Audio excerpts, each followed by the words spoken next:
हम लोगों ने कल देख लिया था। The questionnaires or schedule में difference बताया था आपने। ओके, क्वेश्चनर और शेड्यूल का डिफरेंस आपको दिया था। And now just focusing today, what is the question, how it is to be made, then specify on the question. इतनी बात क्लियर हो जाएगी, then it is very easy to just collect the primary data with the help of question. तो हम लोग points लिखे थे छोटे छोटे से, क्या थे वो? एक तरफ से आप शुरू हो जाइए उसको लिखना, फिर हम लोग उनको डिस्कस कर लेते हैं प्रकार से। क्वेश्चनर के कुछ पॉइंट्स हम लोगों को डिस्कस भी हुए थे। Good characteristics of the questionnaires, we have written down some points. उसमें पहला the size and appearance was discussed, then the question clearly worded, easily followed without ambiguity, ये भी डिस्कस हो गया था। Personal and sensitive question should be avoided, this is also discussed. Now the next one point is questions are should be adequate and relevant to the inquiry. ये बिल्कुल easy है पढ़ने में, पर इसकी एप्लीकेबिलिटी सबसे ज्यादा अपील करती है टू द रिस्पोंडेंट्स। अगर आपका रिसर्च वर्क से जा रहा हो कि आप किसी पर रिसर्च करने जा रहे हो कि इस एरिया में जो हमारे कस्टमर्स हैं और इनकी willingness regarding and regarding the purchase intensity towards the products which are made by the competitors, और इसमें हम कुछ सवाल करने लग जाए कि आप ये बताइए कि व्हाट इज योर इनकम, ऐसा कुछ शुरू होने लग जाएगा, then it is going to be difficult. और ये थोड़ा सा adequate questions और relevant नहीं inquiries। हाँ, हमारी इसके ऊपर रिसर्च हो कि what is the household income in the area or what is the expenditure level of the society for a certain area of the peoples, then the income question is suitable adequate. Otherwise, if you ask if आपकी आवाज cut रही है sir. बेटा सबको आवाज cut रही है? Yes yes sir, cut cut के आ रही है। क्या दिक्कत है? जस्ट होल्ड देखता हूँ।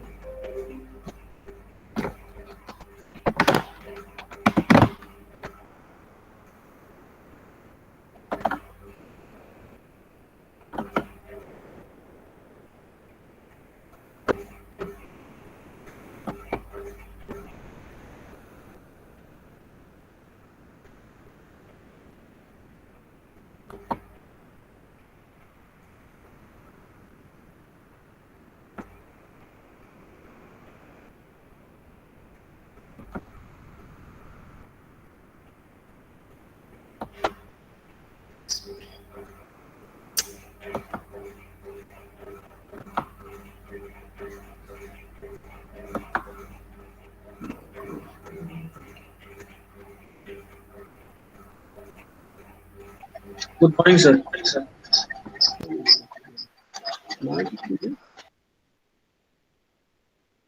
Yes, beta. Please respond now. Some clarity in the voice. वो सर बराबर है सर। Okay. यस चलिए सर। तो स्टार्ट वो सर हम लोग बराबर। स्टार्ट कर सकते हैं। इन द हम लोगों का कल जो डिस्कस हुआ था वो side and the appearance, then the question should be clearly worded और the easily followed without ambiguity, and the personal and sensitive question should be avoided. आज हम लोग का फोर्थ पॉइंट था इसका डिस्कस होने का, the questions are should be relevant और एडिक्वेट टू द इंक्वायरी। तो इस पर अभी मैंने ये बोला कि इसमें बात का इशू हो गया, if our research is regarding the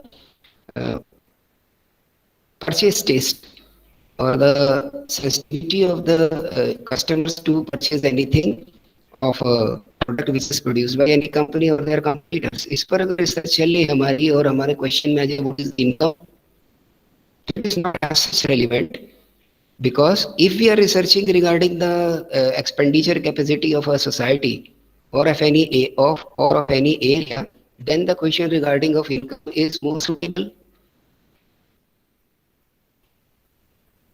So it is a main issue regarding the researchers that they have to set their questions which is very relevant or adequate to the inquiry. क्योंकि जब भी आप जाओगे और किसी को अपना introduction, कोई रिसर्चर या कोई क्वेश्चनर या कोई आपका शेड्यूल जा रहा है, तो फर्स्ट ऑफ ऑल एक छोटा सा इंट्रोडक्शन देंगे, मैं फला कंपनी से आया हूँ और हम लोग ये बनाते हैं और इसके ऊपर हमारा सर्वे चल रहा है, then please support me, please give some responses that may help us to serve you better. कुछ आप इस तरीके की बात करके शुरुआत करोगे कि हाँ भाई इस प्रोडक्ट से रिलेटेड हम कुछ आपसे जानना चाहते हैं, और आप सर्वे कर रहे हो किसी एफएमसीजी प्रोडक्ट के ऊपर और आप पूछने लग जाओ एकदम से इनकम, इज वेरी रिलेवेंट। हाँ, इनकम का इशू हो सकता है अगर आपका ये प्रोडक्ट ऐसा हो जो हाई मनी कंज्यूम करता है फॉर द परचेज, तो इनकम का एक इशू बन सकता है। Your question is relevant. अगर आप किसी ऐसे इलेक्ट्रॉनिक आइटम्स के ऊपर, इलेक्ट्रॉनिक कंपनी के ऊपर किसी क्वेश्चनर को कवर कर रहे हो जिसमें आपके जो प्रोडक्ट हैं उनके प्राइसेस हाई रेंज के हैं, प्रीमियम प्राइसेस है, 80 इंच का कलर टीवी और उससे ऊपर की रेंज, और उसका कुछ ऐसा ढूंढ रहे हो, then the income level should be the considerable issue, then your question may be adequate और रेलिवेंट। तो आई थिंक ये बात काफी हद तक क्लियर है कि आपको रेलिवेंट और एडिक्वेट इंक्वायरी ही लेनी चाहिए, तभी आपका क्वेश्चनर अच्छा माना जाएगा और तभी उसके ऊपर आप अच्छे से काम कर पाओगे और रिस्पॉन्सेस प्रॉपर कलेक्ट होंगे। Next, the set of the questions must be logically related to the problem under investigation. Now the set of questions, कि आपका जो क्वेश्चंस का सेट है ये लॉजिकली अरेंज हो, ठीक, और इसको अगर हम इसके साथ जोड़ लें, आपका जो इसके next to the next point है कि the question must be prepared in a good psychological order proceeding from general to more specific. ये दोनों एक में लिंक करते हैं कि हाईली लॉजिकली रिलेटेड हो। Related means the logical relation between the your research problem against the data which you are collecting and in a sequential form, एक sequence में हो। देन साइकोलॉजिकली रिलेटेड, कि आपके जो सवाल हैं वो कुछ इस तरीके से हो कि जैसे बिल्कुल फैमिलियर से शुरू होके आप then we are going to reach towards the specific, तब आप स्पेसिफिक की ओर जाएं। जर्नल से शुरू होके क्या एज है, क्या नाम है, क्या पता है, these are very general questions. इन क्वेश्चंस के साथ में फिर आप बढ़े। If you are researching in area of FMCG, तो पूछें आप कि इसमें किस तरीके के प्रोडक्ट्स आप इस्तेमाल कर रहे हैं, क्या आप सोप इस्तेमाल करते हैं, हाँ तो इसमें कौन से रेंज का, तो आप धीरे धीरे आके बढ़ रहे हैं। देन मोर स्पेसिफिक, तो ये वाला करते हैं कि नहीं करते, तब उसको जवाब देने में आसानी होगी। और एक सीक्वेंस में वो भी साइकोलॉजिकली एडजस्ट होता चला जाएगा कि हाँ अब अगला सवाल ये बन सकता है, फिर शायद ये बन सकता है, तो उसे अटपटा नहीं लगेगा कि ये क्वेश्चन कहाँ से आ गया, अरेंज्ड। ठीक ना, आप छूटते ही किसी से तो डायरेक्ट सी बात पूछो जो आपके लिए बड़े काम की है पर किसी भी बताने वाले के लिए वो अचंभित करने वाली है, then it is going to be not easy to get response in a correct manner and way, आपको रिस्पॉन्स मिलेगा नहीं। जब उसके मन में सस्पिशियस कुछ है, यार ये बात ये क्यों पूछी, तो आपका रिस्पॉन्स गड़बड़ हो जाएगा। And responses for you is not just information, it is a data, and you are going to further make some test on it, और further you have to mine such data, और उसके हिसाब से you are going to conclude anything by the test. तो अगर आपका गड़बड़ हो जाएगा, things are going to be difficult for you. Clear? तो in the case of this selection or making of the questionnaire paper, the selection of the questions is very important। वो आप देखते चले आओ क्या वो लॉजिकली अरेंज्ड हो, लगे कि हाँ इस बार अब ये सवाल आना चाहिए, या अगर ये सवाल आ गया है देन इट इज ओके, ये ना लगे कि यार अभी तो ये मुझसे उम्र पूछ रहे थे और सीधे पूछने लग गए भाई बहनों। ठीक, तो अगर रिसर्च में ये क्वेश्चन बनता है कि आप भाई बहन के विषय में पूछिए, तो आप उसी तरीके से साइकोलॉजिकली उसको अरेंज करते हुए लेके चलेंगे, then you are able to ask. Clear? Logically arranged हो और साइकोलॉजिकल मैनर में हो, जर्नल से स्पेसिफिक की ओर जाए। तो इस पे हमारे 2 पॉइंट्स कवर हो रहे हैं। तीसरा हो जाता है कि each question must B deal with a single idea, कि किसी से भी कोई सवाल पूछा जाए तो एक आइडिया पे उसे काम करना पड़े, नॉट ऑन 2 और 3 आइडिया। क्लियर? अगर आपका सवाल जो है वो कुछ ऐसा है कि उसमें एक साथ 2 आइडिया पे उसे विचार करना पड़ रहा है, तो उसके लिए सस्पेशन क्रिएट हो जाएगा। एक का जवाब वो हाँ देना चाहता है, एक का जवाब वो ना देना चाहता है। Now it is depend on the degree of such respondent how much he regard the question in the manner he want to answer। अब एक आपका सवाल अगर 2 आइडिया से लेके आ जाए कि आप किसी भी तरीके के एग्जाम्पल क्रिएट कर सकते हैं, अगर आपसे ये पूछो, किसी भी पूछो कि भाई तुम्हारी ये इनकम जो है, और आप डिटेल में तो नहीं आते, किसी से आप पूछ रहे नहीं आते, ठीक है, अगला ही उससे जुड़ा हुआ सवाल आप पूछ ले कि फिर इसके बाद आपका किसी कंजम्पशन या किसी और चीज का consumption, then it going to be difficult. बिल्कुल पहले तो बीपीआर में नहीं आते हैं, एक का जवाब उसे हाँ देना है, एक का जवाब उसे ना देना है। मींस जब आपके क्वेश्चन मिक्स कर देंगे, जब आपको किन्हीं बात पर 2 से ज्यादा सवाल बनाने चाहिए और इनको आप अवॉइड करने की कोशिश करोगे, then it is going to be question which is creating multiple idea. एक के लिए, एक आंसर के लिए एक आइडिया क्रिएट होता है। क्लियर? एकदम। क्या नाम है आपका? तो ये बिल्कुल क्लियर है, इसको दिक्कत होगी आपको बताने में। अगर उसी के साथ आपसे कोई पूछे क्या नाम है, आपका साथी पूछे कि आप फलां के बेटे हैं, अब आपके दिमाग में एक दूसरा भी आइडिया आएगा, यार मैं तो अपना नाम नहीं बताऊं और ये मेरे पिताजी को ऑलरेडी नाम बता रहा है, पूछ रहा है कि आप उनके चक्कर क्या है, ये है कौन। आ जाएंगे 2 आइडिया आपके लिए आ गए। पहला आइडिया, मुझे अपने नाम का जवाब देना है, कोई झगड़ा नहीं था उसमें। इससे अच्छा 2 क्वेश्चन बन सकते हैं, व्हाट इज योर नेम, उसके बाद व्हाट इज योर फादर से। फिर आपके पास अगर कोई ऐसी इंक्वायरी पड़ी हुई है कि जो आपको फादर के नाम के साथ मिलाना है, तो आप मिला लीजिए। ना कि आप उससे पूछे कि आपका नाम क्या है, क्या आप फलां की बेटी हैं। अगर आपने ऐसा पूछा, now it is going to be question creating more idea. अब उसका एक आइडिया तो ये कि मेरे नाम का इसमें मुझे जवाब देना, दूसरा ये ऑलरेडी मेरे पिताजी का नाम बता रहा है, कौन है भाई ये, क्यों पूछ रहा है मेरा नाम, क्या पिताजी का कोई मिलने वाला है, या इसने मेरी कोई और इस आइडिया आने लग जाएंगे। तो अगर किसी ने बताएगा, बता देगा वो। तो your questions must be create a simple idea. एक आइडिया, सिंगल आइडिया बने, साधारण, बिल्कुल सिंपल और क्लियर एक आइडिया बनेगा, देन इट इज इजी। और ये बड़े सिंपल 2 सवाल बन सकते थे इसके, आपका नाम, आपके फादर का नाम, काम खत्म। और ऐसे अगर आपने उसको डिफरेंट रिस्पॉन्सेस को एक ही क्वेश्चन में रिस्पॉन्डर को, आपका क्वेश्चन अच्छा नहीं माना जाता। That is already good characteristic of question. अगला पॉइंट हम लोग देख लेते हैं, information collected or obtained to be capable of being tabulated and being the subject of statistical treatment. Why we are collecting these information, converting it into the form of data for our research work. And research work आप शुरुआत से पढ़ते चलिए होगा, scientific method है, फलाना method. क्यों चीज साइंटिफिक मेथड है? क्योंकि उसमें क्या करना है, कोई फॉर्मूला लगाना है, फॉर्मूलाज के हिसाब से जो कंक्लूजन आएगा उस हिसाब से we have to create a interface.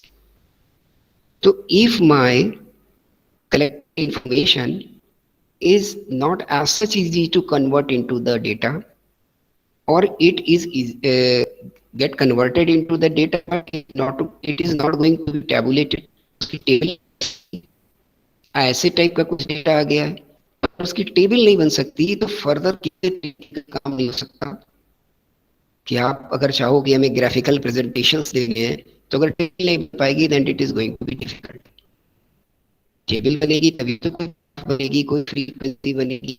कहीं आप बताओगे कि इस बार अगर हम इसको एक्स को ये मान लें और वाई को ये मान लें तो ये डॉट आ रहा है, फिर अगले साल ये डॉट आ रहा है, तीसरी साल ये डॉट आ रहा है, तो एक लाइन बना पाओगे which is a graphical representation of data. तो it is, if it is not to convert into then operations or test is not going to be applied। तो अगर आपको ध्यान रखना है कि डेटा हमारा हो रहा है वो टेबुलेटेड हुआ है, हम उससे स्टैटिस्टिकल काम को कर पाएंगे। चलिए अगला एक क्वेश्चन है कि सिंपल ऑल्टरनेटिव मल्टीपल चॉइस और यस नो टाइप। जैसे कि क्वेश्चन रिलेटेड बात पूरी हो रही है, because the questionnaire is the set of questions, इसको हम यहाँ पे लेते हैं, वरना अगला छोटा सा जो हम लोग का टॉपिक था that is the type of questions में, तो वो उसका एक हल्का पॉइंट इसमें डिस्कस हो जाएगा कि ये सिंपल ऑल्टरनेटिव दें आप उसको, ठीक, या मल्टीपल चॉइस दे दें या यस नो दे दें। इससे ज्यादा अगर आप जगह खोलते हो for respondent, then not going to easy for you to convert such information into the data। जैसे अगर आप किसी से पूछो कि ये फला पार्टी या इस प्रोडक्ट के विषय में आपका क्या है, क्या कहना है, तो वो पता नहीं क्या क्या लिखवा देगा। Now it is going to be very difficult to convert such information into the form of data, because variety of thoughts and the variety of range in idea आपने उसको ओपन एरिना दे दिया कि जहां पर सब कुछ बता दे। तो आपको क्या होना चाहिए, सिंपल ऑल्टरनेटिव देने चाहिए उसको। क्लियर? जिसको कि हम लोग अगर टाइप ऑफ क्वेश्चंस में बोले तो आपको क्या करना है, ओपन एंडेड क्वेश्चंस देने से उसको बचना चाहिए कि जिसमें बिल्कुल उसको हो जाए। ये ऐसे क्वेश्चंस आप ना दें। ये जनरली क्या है कि आप किसी का फीडबैक ले रहे हैं, सजेशंस ले रहे हैं, वो ओपन एंडेड हो जाता है। इसको questions, वो questions है in which you are providing the recipient to give their full view regarding any issue। तो आपका टेस्टेड रिस्पोंडेंट है, कंपनी के साथ जुड़ा है, आपकी कंपनी अपने शेयर होल्डर से, किसी स्टेक होल्डर से तो सेलेक्ट कर सकते हैं। उनके मालिक कोई कंपनी है तो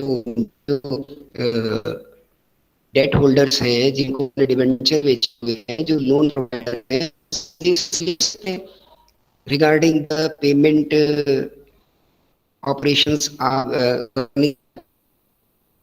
interest paid by the company, the periods of interest paid by the company, any किसी चीज का वो सजेशन ओपन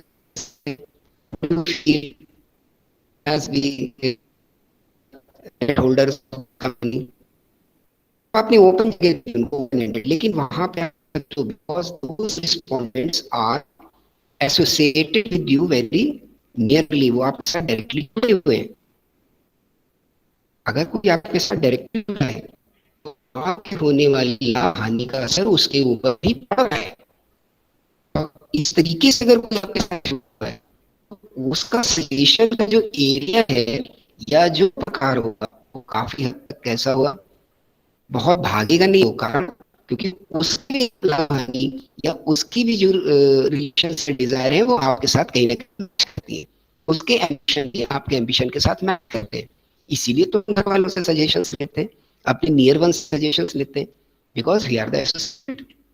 हमको नुकसान पहुंच रहा है, कोई फायदा पहुंच रहा है तो सासा परिवार मित्र यार पर है, तो हम पूछते हैं यार ये की जॉब की ऑफर आई है सूटेबल। अब ये ओपन एंडेड दे दिया आपने उसको।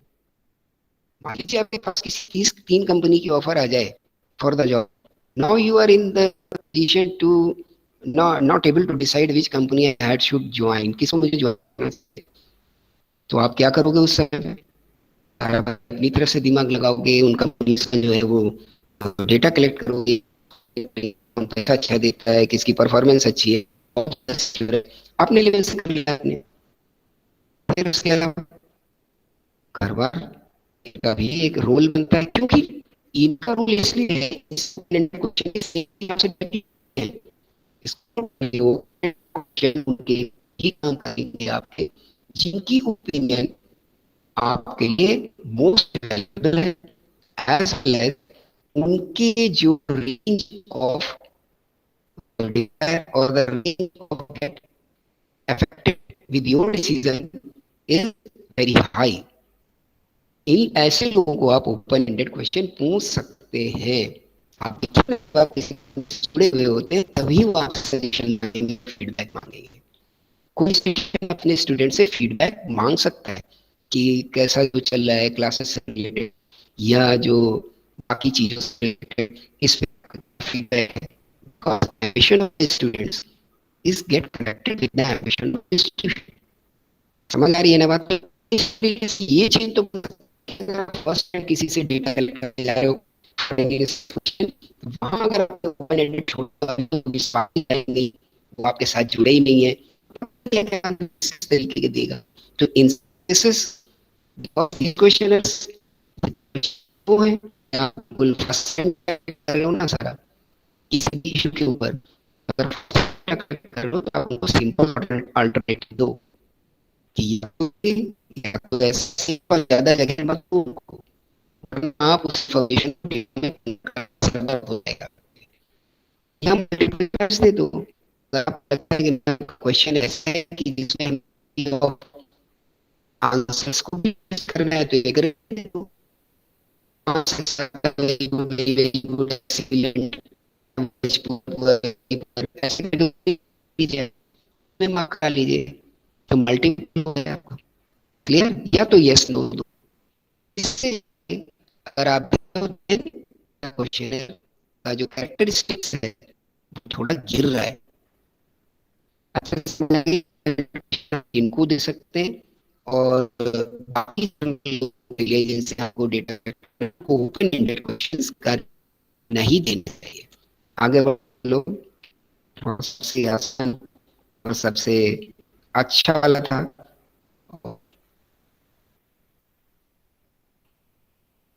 Connection, trying to reconnect. करो भाई जल्दी से रिकनेक्ट।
यस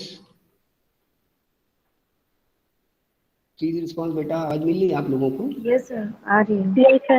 कुछ वो हाँ सर बेटा, कुछ बराबर आ रही नेटवर्क, है। ओके, कुछ नेटवर्क का भैया इशू हो गया था, दैट इज व्हाई वो लिख के आ रहा था your connection is lost. Okay, तो आखिरी पॉइंट हम लोग को बच रहा है, जल्दी से उसको डिस्कस कर लेते हैं। Paper of the questionnaire must be durable and smooth. ये बड़ी बच्चों जैसी बात है यार, ये क्या बात है कि कागज जो है वो बड़ा अच्छा हो और साफ सुथरा हो। ये इसलिए बेटा कि when you perform any research it will take some time, and in research you have to prove something and afterwards it's become a type of theory or a type of result for other people's also, for the stakeholders also। तो जब भी एक काम करके आपने रख दिया और उसके हिसाब से you are challenging that I have collected this type of data, there is a perfect relation between the advertisement and the sale। तो कल को अगर रिजल्ट उससे कम आते हैं जैसा आपने निकाला फ्रॉम द रिसर्च, तो now it is the question of further inquiry or the investigation why these results are not matching। with the conclusion which we have drawn from the research work. तब इसके लिए क्या करना होगा आपको? Back engineering, कि आप रिजल्ट से पीछे की ओर चलिए कि कौन सा टेस्ट लगाया था यार, इसमें तो मैंने कोरिलेशन लगाया था, क्या इट इज यूजफुल, कि मुझे रिग्रेशन लगाना चाहिए था, कि फलां टेस्ट लगाना चाहिए था। तब तो आपको समझ आएगा कि ये डेटा जो मैंने कलेक्ट किया है इसका रेलिवेंस। फिर आप और पीछे चलते हैं कि नहीं यार ये भी ठीक लगा है, अच्छा भाई ये भी ठीक लगा है, सारा सब कुछ सही है। तो अब ये जो रिस्पॉन्सेस थे जरा ये देखो ये किसके थे, कहाँ से आए थे, और क्या किसी ने कोई बायस होके तो नहीं दे दिए थे, इसमें कोई ऐसा एरिया या कोई ऐसा कम्युनिटी तो शामिल नहीं है, ऐसा कोई वर्ग तो शामिल नहीं है कि जो हमारी दूसरी राइवलरी कंपनी से इन्फ्लुएंस्ड है, उन्होंने जानबूझ के इसमें कोई बायसनेस वाला डेटा पास हो गया, या due to any eventuality such bias data is passed. तो उसके लिए आपके पास डेटा रिकॉर्ड होना चाहिए। तो डेटा रिकॉर्ड के लिए आपने क्वेश्चनर भेजे थे, डेटा रिकॉर्ड आपने शेड्यूल पे कलेक्ट किया था, that is a piece of paper which you have further used into the any software और एनी कंप्यूटर। सोर्स कहाँ पे था? उन पेपर्स में था। क्लियर है ये बात? तो अगर वो पेपर ड्यूरेबल है तो आपने उनको अच्छे से इंटैक्ट करके रखा है, because you have to give the references. जैसे अकाउंट में आप करते हो कि ये जर्नल एंट्री, उसके पहले एक छोटी लाइन बनी हुई है, ये उसका लेजर फोलियो, मीन्स ये जर्नल एंट्री से रिगार्डिंग लेजरिंग इस पेज पे की गई है लेजर में। समझ रहे हैं ना आप? सेम अगर आप लेजर बना रहे हो तो उसमें भी एक कॉलम आगे आपके लिए छोटा सा आ जाता है कि ये जर्नल फोलियो है, मतलब जो हमारा जर्नल लिखा हुआ है उसमें इस पेज नंबर पे जो जर्नल एंट्री है उसकी पोस्टिंग है। ये means a type of validity you are creating regarding any data which is the outcome of any information. Clear हो रही ना बात? हम आपको अकाउंटिंग का इसमें एग्जांपल इसलिए दे के समझा रहे हैं क्योंकि अभी आप इनसे थोड़ी पढ़ाई या इनसे कोई वास्ता पढ़ रहा होगा, that is more easy to you to adapt that. Same अगर आप जर्नल्स लिख रहे हो तो जर्नल्स में एक छोटा कॉलम आगे बन जाता है वाउचर नंबर। मीन्स अगर आपने कोई खर्चा रिकॉर्ड किया है तो आप ये डालोगे कि मेरे पास जो वाउचर ढेर सारे इकट्ठा रखे हुए हैं, इसमें किस नंबर के वाउचर से मैंने ये एंट्री पास की थी। मीन्स द वैलिडिटी और द सीक्वेंसिंग। तो same with the research work, अगर आपको रिसर्च में कुछ भी अपने डेटा के हिसाब से कम ज्यादा इन द फ्यूचर दिखाई देता है, now how you are going to say that my research work is to correct up to the data we have provided, or what is the main root cause for the deviation between the conclusion I have find and the actual standards which are prevailing in the market. तो ये जो फर्क आ रहा है ये कैसे जानेंगे आप? तो आपको बैक इंजीनियरिंग के थ्रू पीछे की ओर जाना पड़ेगा, और जब आप पीछे की ओर जाओगे तो डेटा कलेक्ट अगर ऐसे कागज पे हो गया है कि आपने केवल फौरी तौर पे किया कि हाँ कर लो यार और फिर तो हम इसको इसमें कंप्यूटर में सेव कर लेते हैं, काम खत्म, तो अगर वो ड्यूरेबल नहीं है, पीछे जाने के बाद अगर आप उन कागज को थोड़े दिन रख के संभाल के नहीं पा रहे हो, इतना ड्यूरेबल नहीं है, then it is going to be difficult. जो आपने कंप्यूटर में सेव कर लिया वही काम खत्म। तो वही आपकी मेन इंफॉर्मेशन का सोर्स हो गया कि ये कंप्यूटर में मेरे इस जगह पे दिखा रहा है।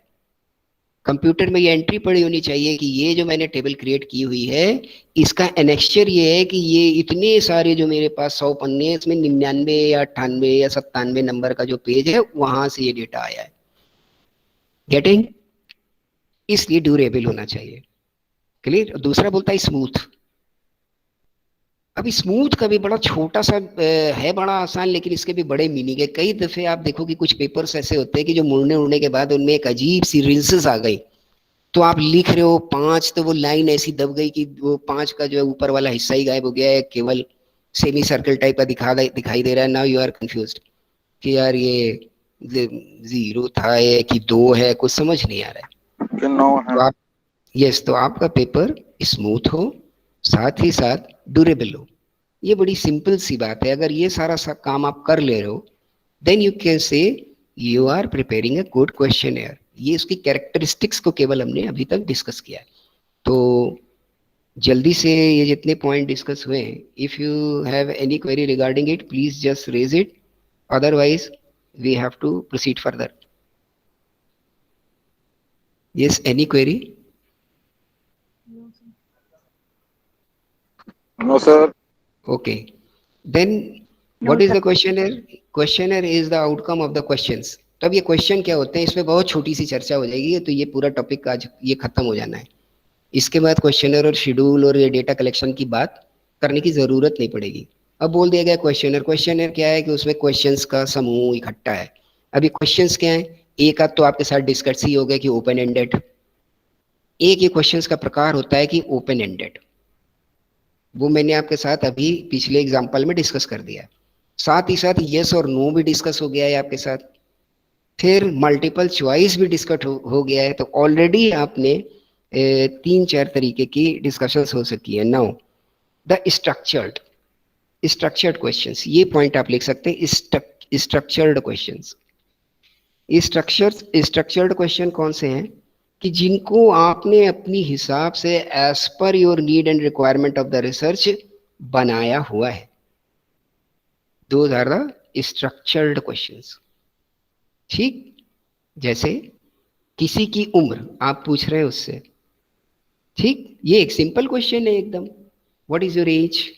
लेकिन अगर आपका रिसर्च वर्क ये बोलता है कि आपको 2-3 रेंज के लोग चाहिए, तो आप पूछ सकते हो कि क्या आप 20 साल तक हैं, या आप 20 से 40 में हैं, या 40 से 60 में है, या 60 में 80 में। डायरेक्टली ये भी क्वेश्चन पूछा जा सकता है। This is also connected with the age, but it is structured. ये स्ट्रक्चर्ड हो गया क्योंकि इसने एक नया रूप ले लिया for fulfilling your requirement regarding the research work. Clear है?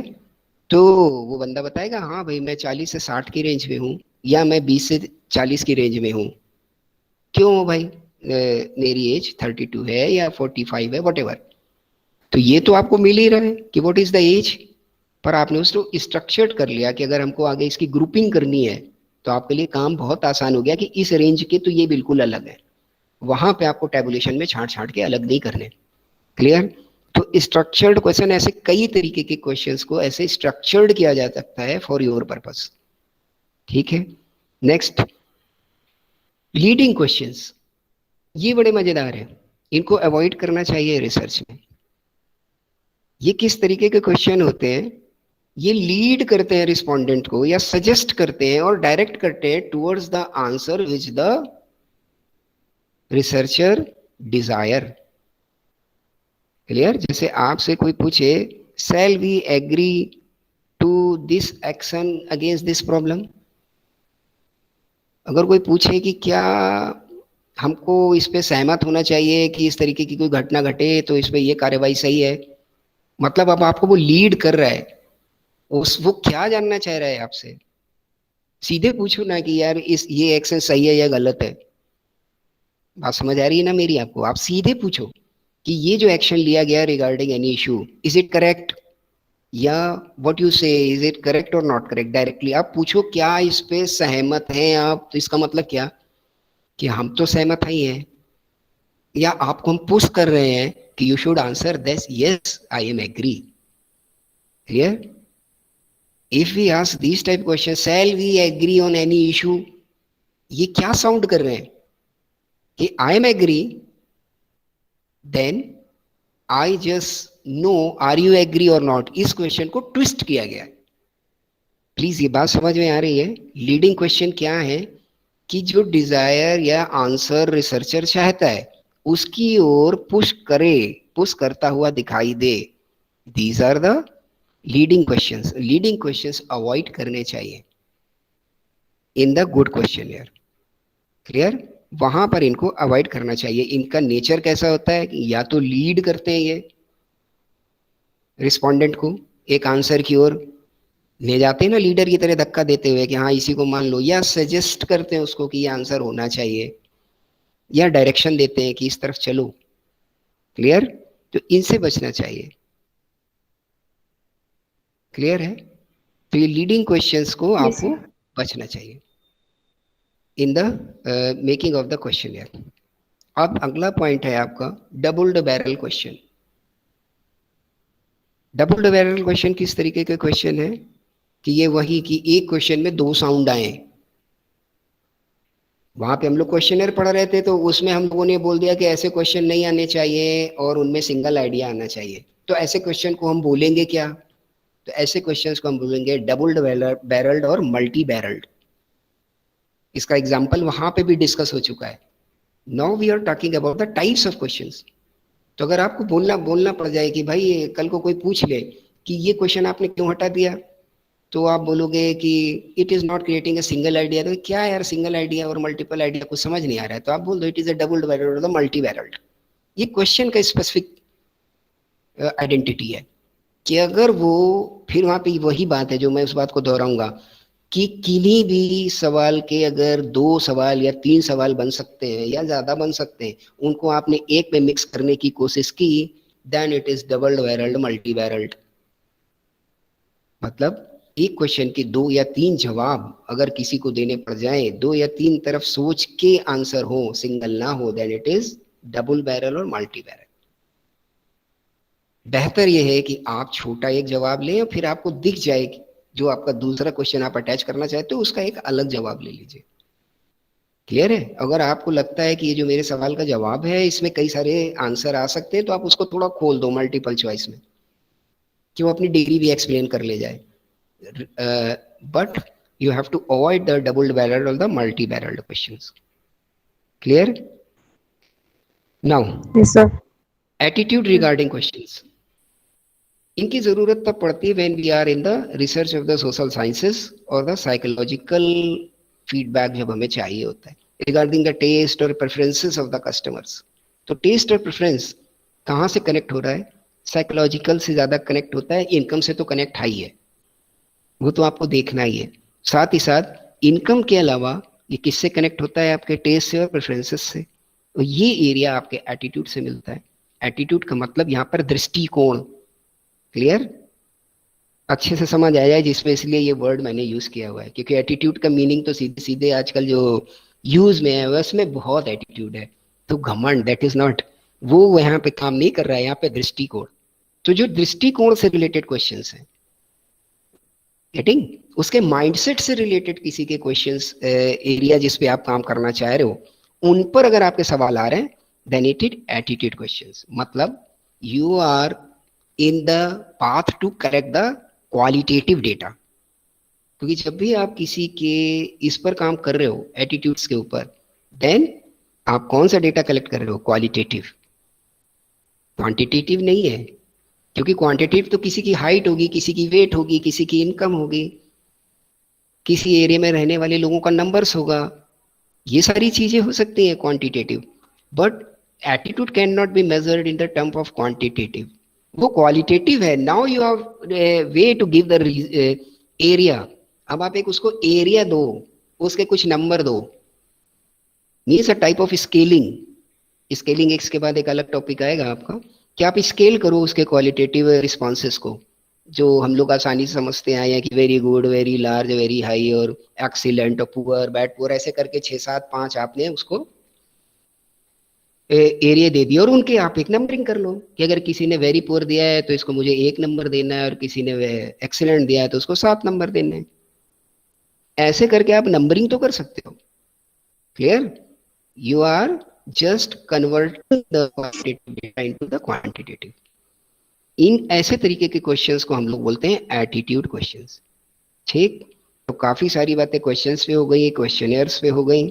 अब जल्दी से हम लोगों को क्या कर लेना है, एक छोटा सा specimen of the questionnaire discuss कर लेना है, जिसके बाद ये सारा टॉपिक खत्म हो जाएगा और आपको कोई जरूरत फर्दर नहीं पड़ेगी इसकी। हाँ, some physical aspects are also there, इनको आप लिख लीजिए।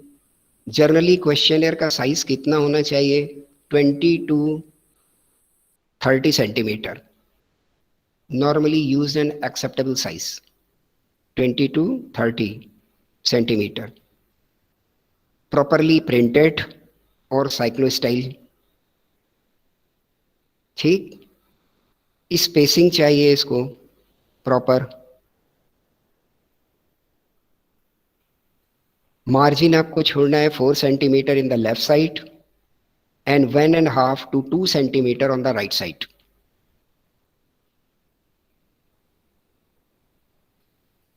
क्लियर है? और सर मार्जिनल कितने हैं? मार्जिन्स जो आपको छोड़ने हैं लेफ्ट हैंड साइड पर 4 सेंटीमीटर और राइट हैंड साइड पर 1.5 सेंटीमीटर to 2 सेंटीमीटर। बाईं तरफ 4 सेंटीमीटर और दाईं तरफ 1.5 से 2 सेंटीमीटर का मार्जिन छोड़ना चाहिए। ठीक। Yes. और बाकी बहुत सारी बातें तो डिस्कस हुई हैं इसमें। और उसके अलावा आपको एट द एंड, जैसे ये पूरा पेपर आपने बनाया क्वेश्चनर का, तो at the end means on the foot you have to give a area for the notes. एक छोटी सी 4 5 6 लाइन की जगह आप छोड़े नीचे कि जिसमें रिस्पॉन्डर अगर कुछ नोट लिखना चाहता है रिगार्डिंग एनी क्वेश्चन और रिगार्डिंग एनी आंसर, तो उसके लिए आप उसको जगह दें। किसी को ये नहीं लगना चाहिए कि ये आए और अपने हिसाब से इन्होंने यस नो लिया और मल्टी लिया और चल दिए। अब मैं इसमें कुछ ये बात तो जोड़ना ही चाहता था यार कि इस यस का कारण ये है या इस नो का ये कारण है या ये बात आपके इसमें छूट रही है, एनी टाइप ऑफ, तो इसके छोटा सा एक फुटनोट भी की जगह भी आपको प्रोवाइड करनी चाहिए, तब आपका क्वेश्चनर अच्छा माना जाएगा। Because getting responses on any questionnaire और द शेड्यूल, इसमें अगर वो फील और कनेक्ट नहीं आता रिस्पॉन्डर के साथ, तो आपको मतलब उसको भी फील होना चाहिए। आप उससे बोल दो कि हाँ यार इस क्वेश्चन में या किसी में आपको कोई दिक्कत आ रही है या आपके आंसर को कैसा माना जाए, तो आप नीचे एक आध लाइन, आप 4 2 लाइन लिखने की आपको छूट है। आप जो आएंगे मैं लिख दूंगा या आप खुद लिख दीजिए।